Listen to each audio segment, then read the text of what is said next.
السلام علیکم. زمونږه نن موضوع چې کومه ده هغه د ایجوکیشن د تعلیم په باره کې دی. مونږه نن کمپیر کوو چې د کې پی کې ایجوکیشن او بقایا د پاکستان چې کوم ایجوکیشن ده د هغې سره د مونږه د دې مقابله کوو. آیا مونږه د ایجوکیشن په ترو باندې خپل کام بچ کولی شو که نه شو بچ کولی؟ خو هغې نه مخکې یو ریکویسټ دغه ده چې دا د خپلو پښتانو سره تاسو خامخا شیر کو. ولې چې دینه چې کومه ده اوس چې کومه ویډیو زه آغاز درته کوم دا ډېره امپورټنټ ویډیو ده، خامخا یې وګورو، خامخا یې در سره شیر کړو. څومره زیاته تاسو شیر کوو هغې نه به زمونږ پښتانه ورونو ته ډېره فایده راسي.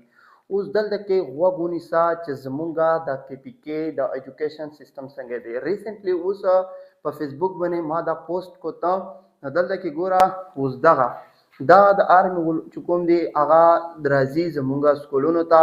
اوس زمونږ چې کوم بچیان دي هغې ته د داسې شو کوي تعلیم ورکوي چې هغه ته اسله ورښایي، بیا راته وایي چې ته دهشتګر یې. نو که زه دهشتګر وم نو دلته کې ګوره په ځای د دې چې دی ما ته تعلیم راکړي، ما ته په لاس کې قلم راکړي، هغې په ځای باندې دی دلته کې څه کوي ما ته اسله راښوي چې ته به ټوپک څنګه ډزوې، د دې ټوپک څنګه فایدې دي، د دې خو مړه نقصان خو شته دی نه، بس د دې څنګه فایدې دي دا به ته څنګه ډزوې، د دې چل څه دی. نو اوس دلته کې یوه ډېره د غور او د فکر خبره ده. اوس دا د غور او د فکر خبره دغه ده چې په دې کې زم د آرمي ول پنجابیان دغه زه په دې کې ریسپانسبل نه بولو. دا ریسپانسبیلیټي زمونږ جوړیږي د خپلو ادارو، که هغه سرکاري املاک دي که هغه پرایویټ دي. نو ریسنټلی دا چې ته کوم ګورې دا په سوات کې یو مدرسې ته ځي، نو هلته کې چې ځي اوس دا هلته کې د اصلي چل چې کوم ده هغه ورته ښایي چې اصله به څنګه ډزوي. نو ته ماته ووایه چې یو بچی د بچي مطلب خو مقصد خو دغه دی چې د سپین کاغذ څنګه لیک ته پې کوې ډیپینډ په تا باندې کوي، هغې سره لیک به کېږي. نو چې ته ماته اوس دغه چل ورښایې سپیشلی بیا د مدرسې سټوډنټ ته، نو ته څه وایې چې دغه په مستقبل کې به څه وي؟ اوس دې دا خو پرېږدوه، جو سره دا خو پرېږدوه نه، دا خو بلکل ده. اوس دویم سره دا ویډیو لږ را سره وګورئ، دا ویډیو لږ را سره وګورئ. ولایت کوروم ایجنسی ځنه کسانو ته ټي یا ټي ټي پي دا چاته پته نه ده. ټي ټي پي څه ته یې که نه چې ټي معنا تحریک، ای بل پی معنا طالبان، ای پی معنا پاکستان. ها اوس دغه ویډیو تاسو را سره وکتله. اوس په دې ویډیو کې ته لږ خپل سوچ وکړه، په دې ویډیو کې دغه څوک دي؟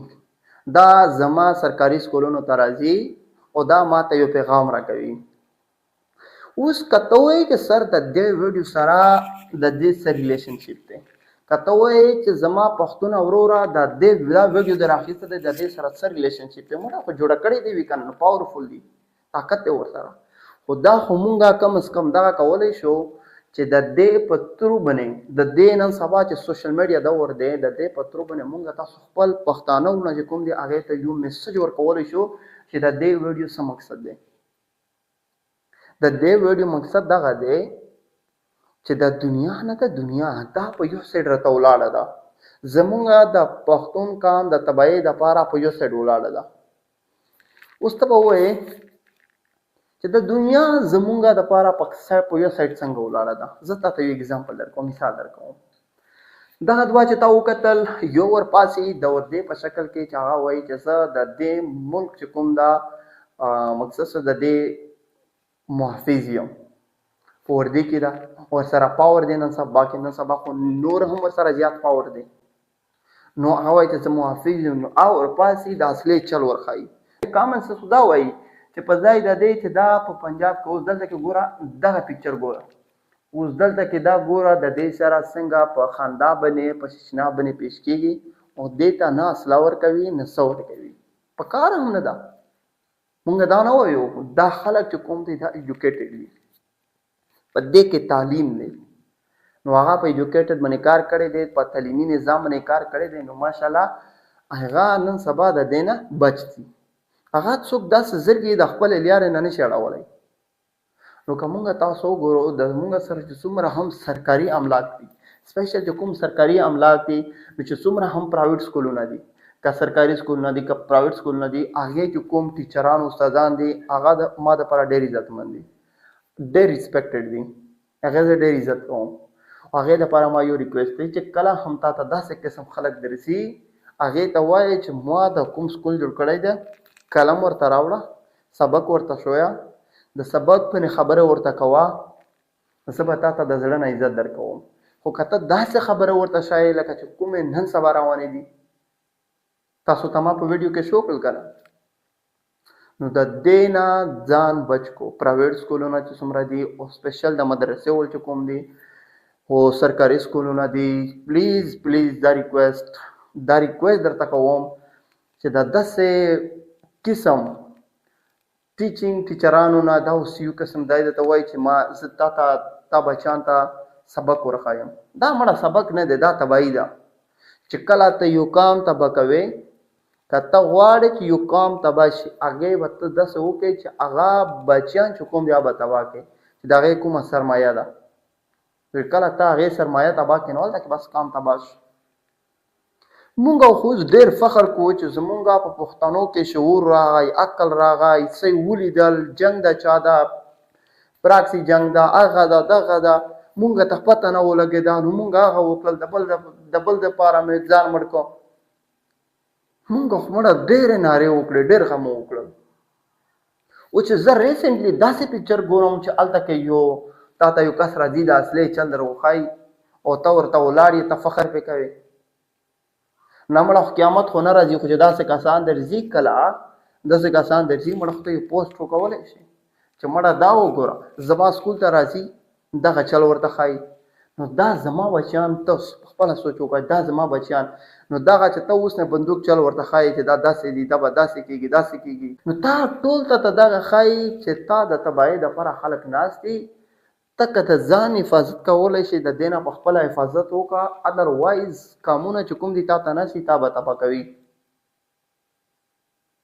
او بس په آخر کې یو دا ریکویسټ کوم نورې خبرې په دې باندې نه کوم مړه په هر سړي کې دومره پوهه ده دومره او چې زه تا ته لګیا یم دا درته ښایم یا زه د پښتنو تاریخ او سپیشل یو خبر بل د دې سره چې کوم زه د پښتنو تاریخ مې شروع کړی ده هغې دپاره ما خپله یوټیوب چینل هم جوړه کړی ده په خپله خبره خپل اختیار نو هغې دپاره مړه ډېر داسې کسان وو چې هغه وایي چې ته د پښتون تاریخ راخلی دا نیمګړی د هغه دغه ده یو ورځ ما یو کس وویل چې ته کومه د تاریخ خبره کوې څه د تاریخ خبره چې دغه تا راخیستی د دا نیمګړی د هغه ما ویل چې که زه لکه اګزام د مولا پیونده ما یو ویډیو هغه مې اپلوډ کړی و ډاکومنټري طور باندې ما ورته چې که زه په مولا پیونده باندې اوس سړي درته لیکل شروع څه کوم دا خو ما یو ویډیو جوړ کړی ده بلکې په دا باندې 100 باندې ویډیو جوړېږي دا دومره خړ تاریخ پښتانو تېر کړی دی ما ویل دا خو زه داسې شارټ کټ تاریخ راخلم بلکې 2-3-4 تاریخونه سره ګورم نو چې پکې کم تاریخ ښه مضبوطي هغه راخلم د هغې ډاکومنټري ویډیو جوړوم پانه بعد یې خپل پښتنو ورونو سره شیر کوم ما ورته وایي چې زما مقصد ته دا ده چې پښتون رویش کړي چې زمونږ آبا و اجداد زمونږ د قام بچ کولو دپاره د پښتون بچ کولو دپاره د دې فیوچر دپاره هغې کوم کارونه کړي وي چې مونږ پښتانو هغې نه سبق واخلو او مونږ د هغې په نقش قدم باندې روان شو نو په اخر کې شعر یې خامخا کولو سره